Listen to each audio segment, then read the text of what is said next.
Hello friends, welcome to my channel. आज के video में हम इस तरीके की लेडीज़ पेंट बनाने वाले हैं जिसमें हम फ्रंट और बैक साइड में इस तरीके से म्यानी को अटैच करेंगे और नीचे की तरफ इस तरीके का मोहरी डिज़ाइन तैयार करेंगे। तो चलिए फ्रेंड्स, हम आज का वीडियो शुरू करते हैं।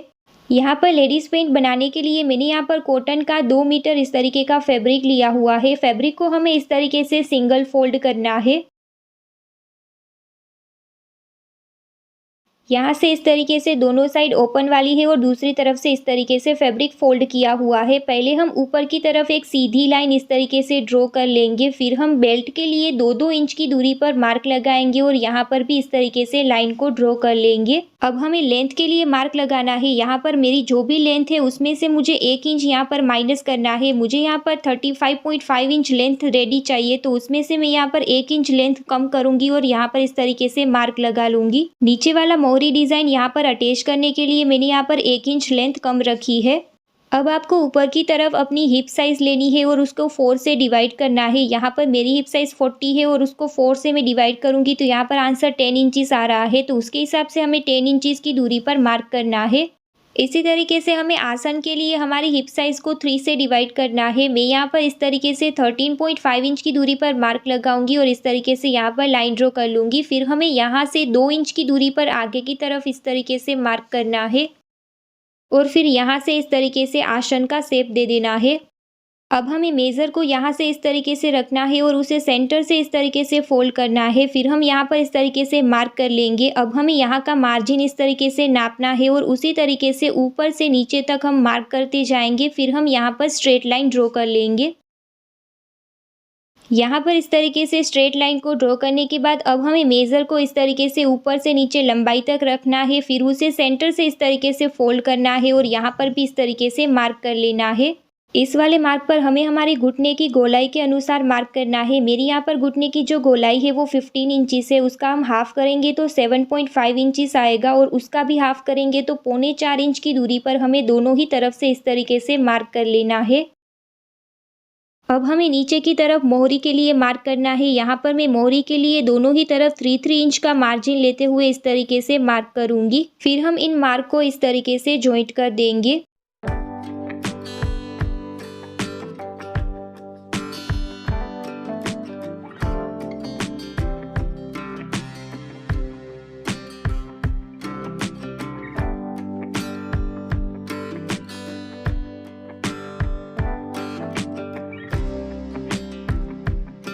मार्क को जॉइंट करने के बाद अब हमें इसकी कटिंग कर लेनी है।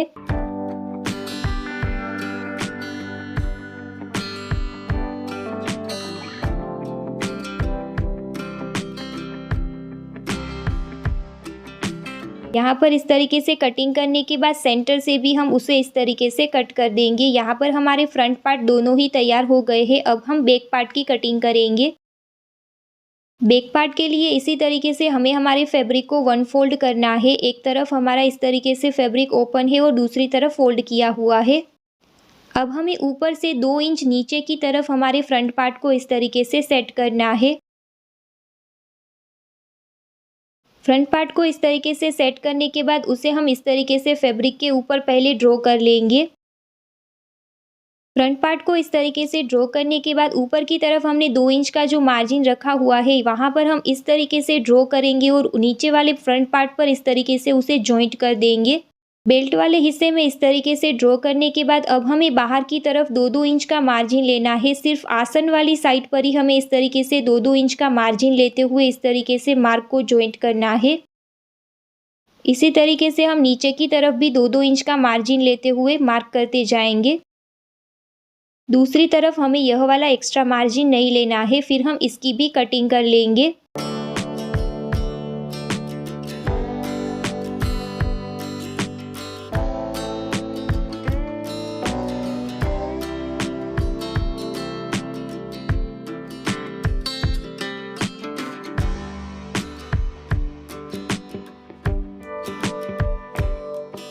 फ्रंट और बैक पार्ट की कटिंग करने के बाद अब हम यहाँ पर म्यानी की कटिंग करेंगे। म्यानी के लिए मैंने यहाँ पर साइड में से बचा हुआ इस तरीके का फैब्रिक लिया हुआ है। फैब्रिक को यहाँ से हम इस तरीके से फोल्ड करेंगे। फिर हम यहाँ से इस तरीके से 2.5 इंच का मार्जिन लेते हुए मार्क करेंगे। म्यानी की लंबाई मैं यहाँ पर 6 इंच ले रही हूँ। फिर हमें यहाँ से हाफ इंच की दूरी पर मार्क करना है और नीचे वाले मार्क से उसे इस तरीके से मिला देना है। अब हम एक्स्ट्रा फैब्रिक को कट कर देंगे। इस तरीके से मैंने यहाँ पर 2 म्यानी को कट कर लिया है। अब हमें इसे हमारे फ्रंट और बैक पार्ट में अटैच करना है। म्यानी को अटैच करने के लिए हमें हमारी फ्रंट पार्ट का एक हिस्सा और बैक पार्ट का एक हिस्सा लेना है और उसकी सीधी तरफ हमें इस तरीके से म्यानी का चौड़ा हिस्सा नीचे की तरफ रखते हुए यहाँ पर इस तरीके से आसन में उसे अटैच करना है। फ्रंट और बैक पार्ट में एक एक म्यानी को इस तरीके से अटैच करने के बाद अब हमें फ्रंट पार्ट का जो दूसरा हिस्सा है उसे इस तरीके से इसके ऊपर रखना है और आसन की तरफ से दोनों की ही सीधी साइड को आमने सामने रखते हुए यहाँ पर इस तरीके से सिलाई लगा लेनी है। इसी तरीके से बैक पार्ट की भी दूसरी तरफ को हमें इस तरीके से आमने सामने रखते हुए बैक पार्ट को भी यहाँ से इस तरीके से स्टिच कर देना है। यहाँ पर हमने इस तरीके से फ्रंट और बैक पार्ट दोनों में ही म्यानी को अटैच कर लिया है। अब हमें दोनों ही पार्ट की सीधी साइड को इस तरीके से आमने सामने रखना है और साइड में सिलाई लगा लेनी है। साइड में इस तरीके से सिलाई लगाने के बाद अब हम ऊपर की तरफ बेल्ट के लिए फैब्रिक को इस तरीके से फोल्ड करेंगे और सिलाई लगाएंगे। यहाँ पर हमें हाफ इंच का फैब्रिक फोल्ड करना है। हमारा जो बेल्ट है वो 1.5 इंच चौड़ा यहाँ पर बनेगा।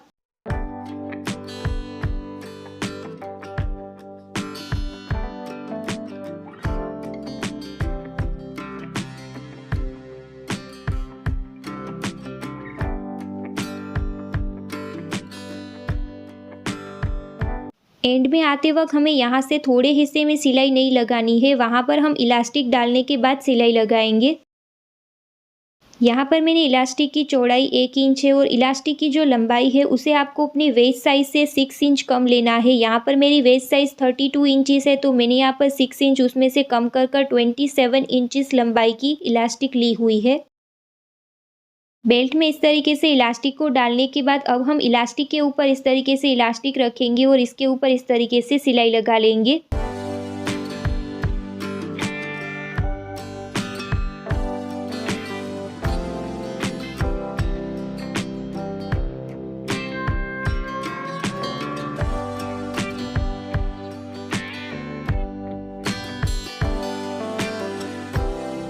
इलास्टिक के ऊपर इस तरीके से सिलाई लगाने के बाद अब हमने जहाँ बेल्ट में सिलाई नहीं लगाई थी वहाँ पर हम इस तरीके से सिलाई लगा लेंगे। फिर हम इलास्टिक को इस तरीके से 2 से 3 बार खींचेंगे।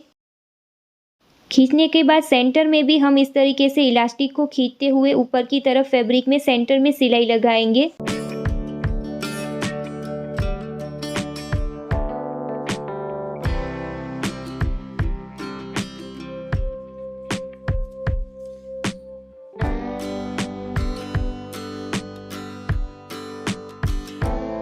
यहाँ पर इस तरीके से सिलाई लगाने से आपकी जो अंदर वाली इलास्टिक है वो इस तरीके से अंदर की तरफ फोल्ड नहीं होगी। अब हम नीचे की तरफ मोहरी डिज़ाइन को तैयार करेंगे, जिसके लिए मैंने यहाँ पर 13 इंचेस चौड़ाई का और 5 इंचेस लंबाई का इस तरीके का बुकरम का टुकड़ा लिया हुआ है। नीचे की तरफ हम मोहरी को इस तरीके से मेज़र करेंगे तो एक तरफ हमारा 5.5 इंचेस आ रहा है, उसके हिसाब से मैं यहाँ पर इस तरीके से मार्क करूँगी। दूसरी तरफ हमारा 7.5 इंच आ रहा है। अब हमें ऊपर से हाफ इंच की दूरी पर इस तरीके से मार्क करना है और लाइन ड्रॉ कर लेनी है। फिर हम यहाँ से इस तरीके से नीचे की तरफ लाइन ड्रॉ करेंगे।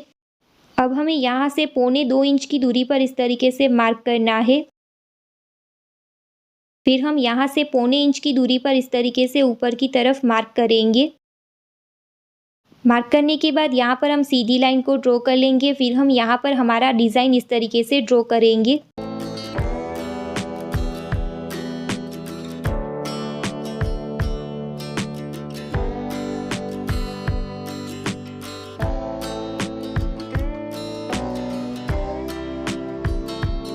यहाँ डिज़ाइन को ड्रॉ करने के बाद बाहर की तरफ से हमें हाफ इंच का एक्स्ट्रा मार्जिन छोड़ देना है। फिर हम यहाँ नीचे से भी इस तरीके से एक्स्ट्रा बुकरम को कट कर देंगे।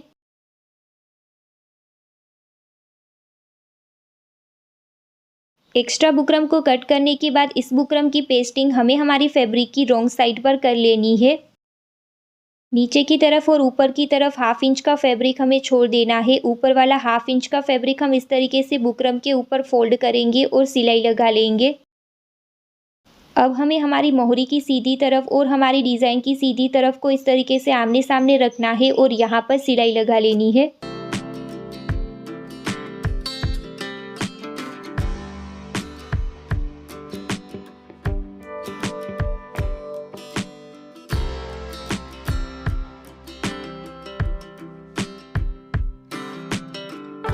यहाँ पर इस तरीके से सिलाई लगाने के बाद अब हमें अंदर वाला जो एक्स्ट्रा फैब्रिक है उसे इस तरीके से कट कर देना है।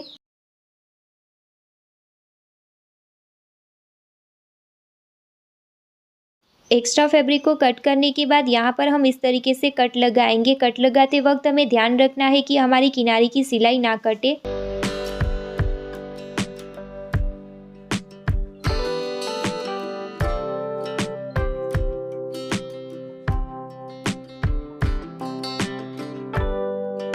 यहाँ पर इस तरीके से कट लगाने के बाद अब हम हमारे डिज़ाइन को हमारी फैब्रिक की रॉन्ग साइड पर इस तरीके से पलट देंगे और डिज़ाइन के ऊपर अच्छे से प्रेस कर लेंगे।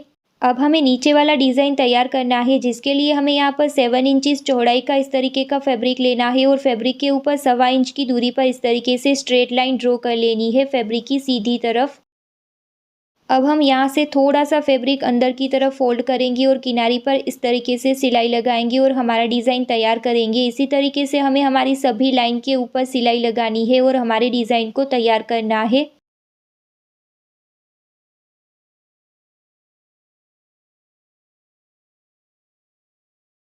सभी लाइन के ऊपर इस तरीके से सिलाई लगाने के बाद यहाँ पर हमारी फैब्रिक की जो लंबाई है वो 13.5 इंच आनी चाहिए। फिर हमें इसी की लंबाई जितना दूसरा फैब्रिक लेना है। दोनों ही फैब्रिक की सीधी साइड को इस तरीके से आमने सामने रखना है और ऊपर की तरफ हमें इस तरीके से सिलाई लगा लेनी है।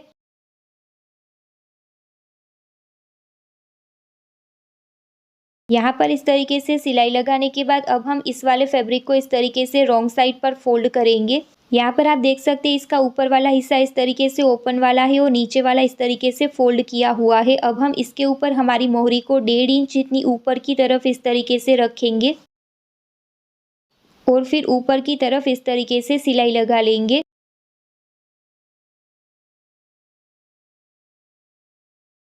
सिलाई लगाने के बाद यहाँ से हम पीछे की तरफ का जो एक्स्ट्रा फैब्रिक है उसे इस तरीके से 1/2 इंच का मार्जिन रखते हुए कट कर देंगे। अब हमें इसी के ऊपर इस तरीके से कुछ इंच की दूरी पर दूसरी सिलाई भी लगा लेनी है। इसी तरीके का डिज़ाइन हमें हमारी दूसरी मोहरी में भी तैयार कर लेना है। दोनों ही मोहरी में इस तरीके से डिज़ाइन को तैयार करने के बाद अब हम इसे हमारी रॉन्ग साइड से इस तरीके से फोल्ड करेंगे और साइड में भी इस तरीके से 1/2 इंच का मार्जिन लेते हुए सिलाई लगा लेंगे।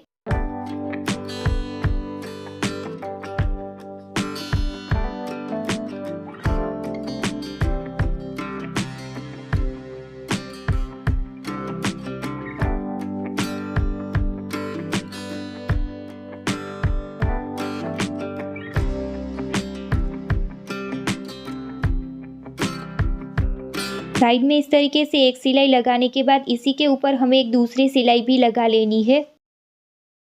यहाँ पर दूसरी सिलाई लगाने के बाद हमारा लेडीज़ पेंट इस तरीके से तैयार हो गया है। आपको वीडियो कैसा लगा मुझे कमेंट करके ज़रूर बताइएगा। वीडियो अच्छा लगा हो तो वीडियो को लाइक कीजिएगा, अपने फ्रेंड्स के साथ शेयर कीजिएगा और यदि आप मेरे चैनल पर नए हैं तो मेरे चैनल को सब्सक्राइब करें और पास वाले बेल आइकन को हिट करें ताकि ऐसी ही इंटरेस्टिंग वीडियो की नोटिफिकेशन आपको आगे भी मिलती रहे।